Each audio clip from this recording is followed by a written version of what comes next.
ಭಾರತೀಯ ಜನತಾ ಪಾರ್ಟಿ ನಿಲುವೇನಾಗಾದ್ರೆ ಈ ಬಗ್ಗೆ ನಮ್ಮ ಕೇಂದ್ರದ ಗೃಹ ಸಚಿವರಾದ ಮಾನ್ಯ ಅಮಿತ್ ಶಾ ಅವರು 2 ತಿಂಗಳ ಕೆಳಗೆ ದೇಶದ ಎಲ್ಲ ಪ್ರಮುಖರನ್ನು ಕೂಡ ಕರೆದು, ನಮ್ಮ ಪಕ್ಷದ ಪ್ರಮುಖರನ್ನು ಕರೆದು ಅಲ್ಲಿ ಚರ್ಚೆ ಮಾಡಿದ್ರು. ಇದನ್ನೇನು ಮಾಡಬೇಕು ಅಂತ ನಾವು ಕೇಂದ್ರ ಸರ್ಕಾರ ಇದ್ರ ಬಗ್ಗೆ ಒಂದು ತೀರ್ಮಾನ ತಗೋಬೇಕಾಗಿದೆ. ಆಗ ಚರ್ಚೆಗೆ ಬಂದಿದ್ದೇನು, ಇದರಲ್ಲಿ ಸಂವಿಧಾನ ಏನು ಹೇಳುತ್ತೆ, ಸುಪ್ರೀಂ ಕೋರ್ಟ್ ಏನು ಹೇಳುತ್ತೆ, ಎಕ್ಸ್ಪರ್ಟ್ಗಳು ಏನು ಹೇಳ್ತಾರೆ, ಇವರೆಲ್ಲರದ್ದು ಕೂಡ ಅಭಿಪ್ರಾಯವನ್ನು ತಗೊಂಡು ಕೇಂದ್ರ ಸರ್ಕಾರ ಈ ಜಾತಿ ಜನಗಣತಿ ಬಗ್ಗೆ ನಾವು ಖಂಡಿತ ಒಂದು ಸ್ಪಷ್ಟ ನಿಲುವು ತಗೋತೇವೆ. ಈ ಮಾತನ್ನು ಅಮಿತ್ ಶಾ ಅವರೇ, ನಮ್ಮ ನಾಯಕರಾದ ಅಮಿತ್ ಶಾ ಅವರೇ ಇದನ್ನು ಪತ್ರಿಕೆಗಳು ಕೂಡ ಬಿಡುಗಡೆ ಮಾಡಿದ್ದಾರೆ. ಇದು ಸ್ಪಷ್ಟ ಭಾರತೀಯ ಜನತಾ ಪಾರ್ಟಿ ನಿಲುವು.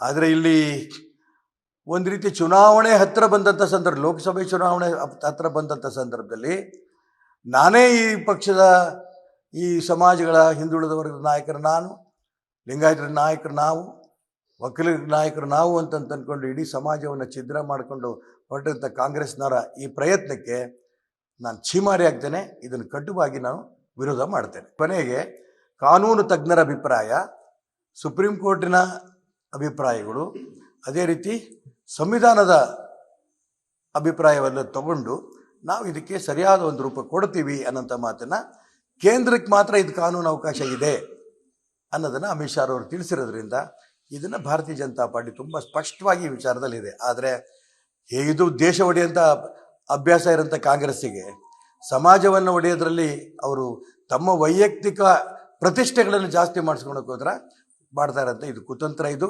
ಹಂಗಾಗಿ ಈ ಕುತಂತ್ರಕ್ಕೆ ಯಾವುದೇ ಕಾರಣಕ್ಕೂ ಕೂಡ ಕರ್ನಾಟಕ ರಾಜ್ಯದ ಜನ ಬಲಿ ಬೀಳಬಾರ್ದು ಅನ್ನೋಂಥ ಒತ್ತಾಯನ ಈ ಸಂದರ್ಭ ಮಾಡ್ತೇನೆ.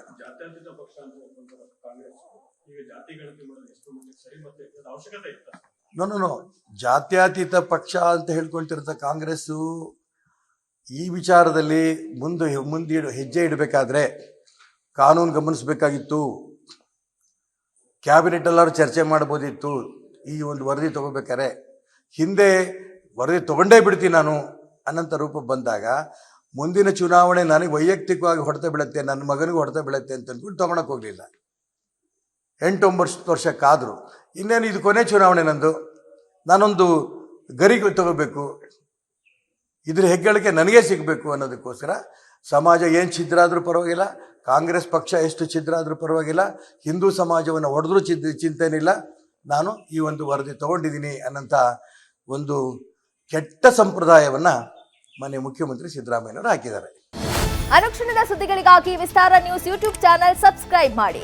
ಹೊಸ ಸುದ್ದಿಗಳ ನೋಟಿಫಿಕೇಶನ್ಗಾಗಿ ಬೆಲ್ ಐಕಾನ್ ಕ್ಲಿಕ್ ಮಾಡಿ. ಲೇಟೆಸ್ಟ್ ಅಪ್ಡೇಟ್ಸ್ಗಾಗಿ www.vistaranews.com ವೆಬ್ಸೈಟ್ಗೆ ವಿಸಿಟ್ ಮಾಡಿ. ಅಂಗೈಯಲ್ಲೇ ಜಗತ್ತಿನ ಸುದ್ದಿ ತಿಳಿಯಲು ವಿಸ್ತಾರ ನ್ಯೂಸ್ ಕನ್ನಡ ಆಪ್ ಡೌನ್ಲೋಡ್ ಮಾಡಿ.